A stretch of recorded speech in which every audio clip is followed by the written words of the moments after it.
Brought to you by V Guard. Sir, पंतप्रधान नरेंद्र मोदी यांनी तुम्हाला ऑफर दिली पुन्हा एकदा की महायुतीत या, तुमचे सगळे स्वप्न पूर्ण करू, अजितदादा आणि एकनाथ शिंदेसोबत तुम्ही या असं म्हटले. कुठे बोलले कधी? हो, आज नंदुरबारच्या सभेत म्हणणं. विषय असा तुला महाराष्ट्रात आले सावळ्याला का सातवल्या?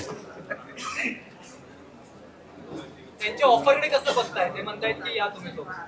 असं आहे की आमचं माझं व्यक्तिगत मत आहे आणि व्यक्तिगत संबंध वेगळे आणि मत धोरणाच्या संदर्भातही वेगळी. आज या देशामध्ये संसदीय लोकशाही पद्धती ही मोदींच्या उलट संकटात आली असं माझं स्वच्छ मत आहे. जे दिल्लीचे मुख्यमंत्री केजरीवाल किंवा झारखंडचे मुख्यमंत्री ज्यांना अरेस्ट करून तुरुंगात टाकण्याच्या संबंधीची भूमिका घेतली,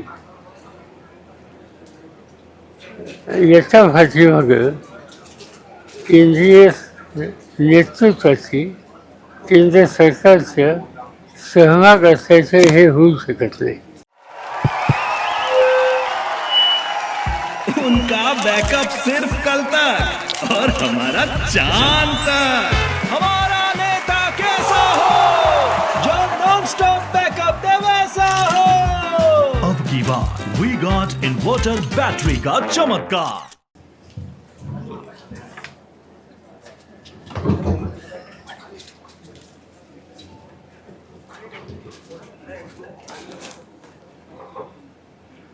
याच्यातून एक गोष्ट स्वच्छ होते की लोकशाही पद्धतीवर कोणाचा कितपत विश्वास. ज्या व्यक्तीचा, ज्या धोरणाचा, ज्या पक्षाचा, ज्या विचारधारेचा संसदीय लोकशाही पद्धतीवर विश्वासच नाही असा समज लोकांच्यामध्ये पक्का झालेला असेल, त्यांच्यावर असोसिएशन व्यक्तिगत सोडा राजकीय हे माझ्याकडनं कधी होणार नाही.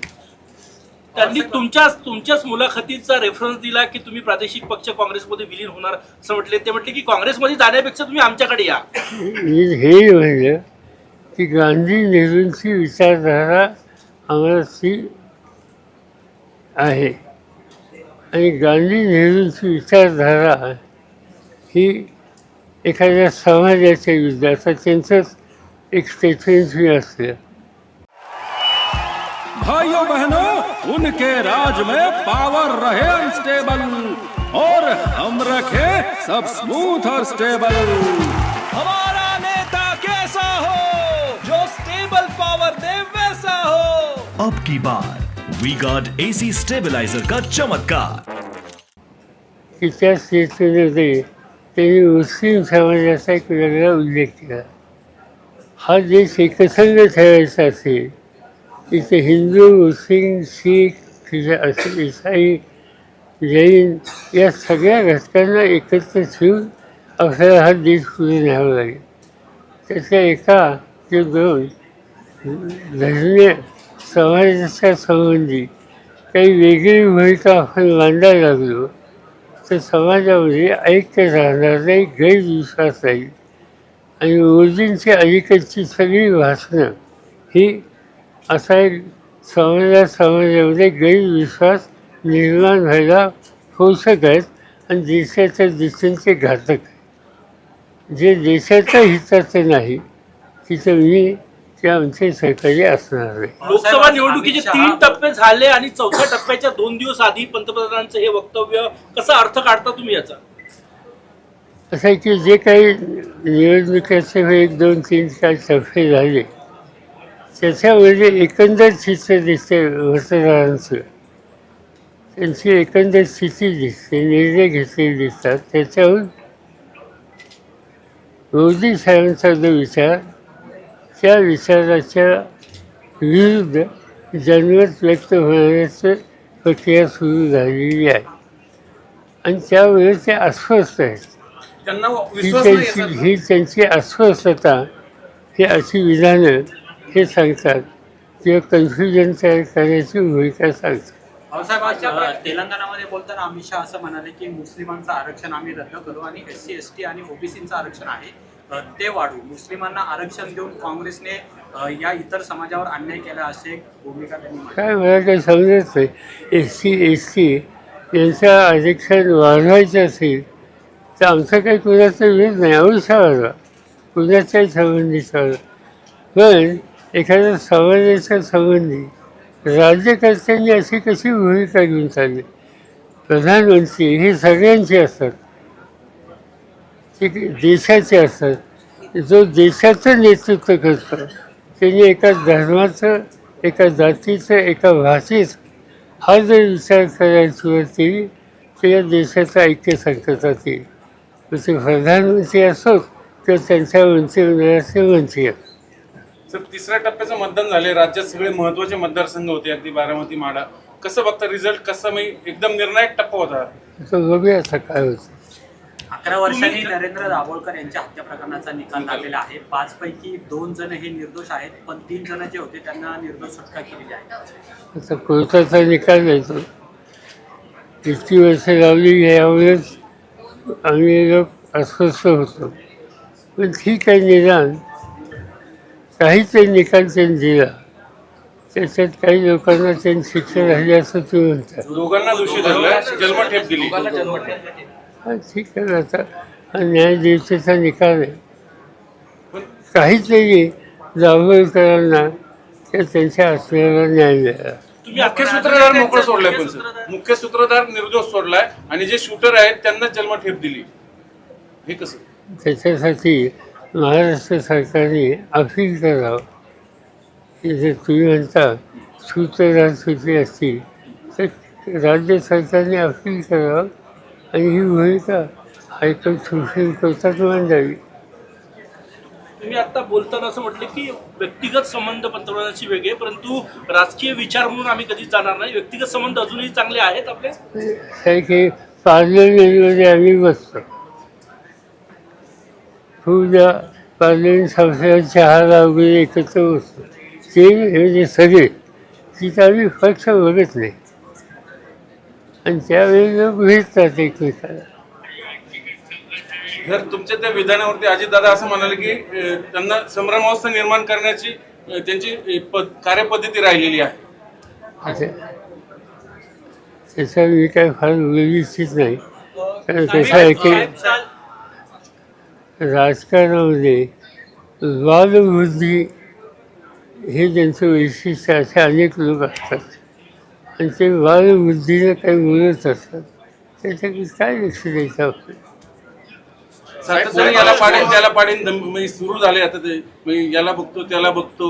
अशोक पवारांना धमकी दिली, अमोल कोल्हेंना धमकी दिली. अशोक पवारांना म्हटली तुम्ही कसे आमदार होता तर मी बघतो. अजितदादांचं कालचं बघतो. असं आहे की म्हणजे मतदारांचा जो अधिकार आहे तो एखाद्या सरकारचा प्रतिनिधी आपल्याकडे घ्यायला लागला आणि बोलायला लागला तर काय बोलायचं आपण त्याच्यावरती? कारण तुम्ही म्हणता तसं मी काय ऐकलेलं नाही, कारण मी ह्याच्यात होतो मराठवाड्यामध्ये. मी आत्ताच आलो या कार्यक्रमाच्या आधी. पण मंत्री म्हणून काम करणारी जी व्यक्ती असते, मुख्यमंत्री, मंत्री, या सगळ्यांच्यावर काही पक्ष फाळण्याच्या संबंधीची अपेक्षा असते. आता त्याच्यात तुम्ही म्हणता तशी जर भाषा असेल तर त्या चौकटीत बसणारी असं मला वाटतं. पण त्याचा विचार आपण काय करायचा? उद्या लोकांनीच करावं, त्यांना संधी द्यायचं. साहेब, मोदी असं म्हणतायत की तुम्ही जो निर्णय घेतलेला आहे ती नकली सेना आणि नकली काँग्रेस बरोबर जाण्याचा आहे. आता नकली सेना आणि नकली काँग्रेस हे विचारधारा इतरांना पटत नाही असं त्यांचं. असं आहे, एखादा पक्ष असेल, काँग्रेस असेल किंवा आणखी काही असेल, विचारानं आपल्या कार्यक्रमानं ते लोकांच्या जात असतील, लोकांच्या प्रश्न मांडत असतील, लोकांच्या सुखदुःखाची लक्ष केंद्रित करत असतील त्याला हे नकली किंवा आणखी म्हणण्याचा अधिकार कुणी यांना दिला? हे प्रधानमंत्री आहेत, त्यांनी तारतम्य काही गोष्टीच्या बाबतीत पाळलं पाहिजे. आणि या नकली वगैरे म्हणणं हे अयोग्य आहे, अशोभनीय आहे. सर एकीकडे अमित शहा नकली शिवसेना नकली राष्ट्रवादी म्हणून हिणवतात आपल्याला आणि दुसरीकडे मोदी साहेब आपल्याला ऑफर देतात. नेमकं काय?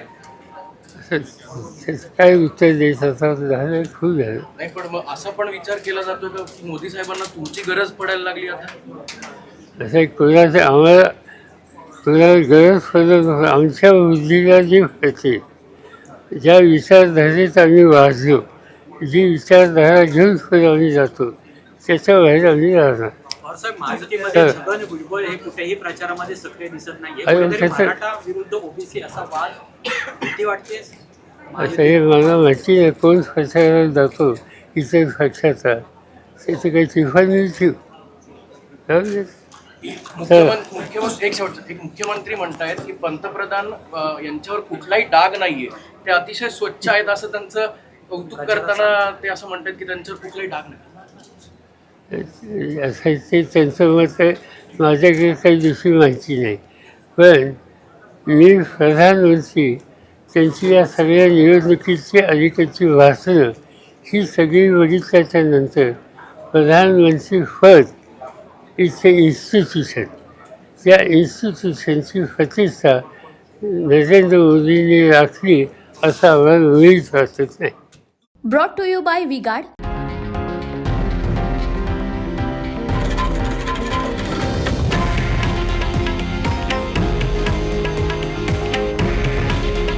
हे आहे देशातील नंबर 1 न्यूज नेटवर्क आणि आपण पाहत आहात TV9 मराठी.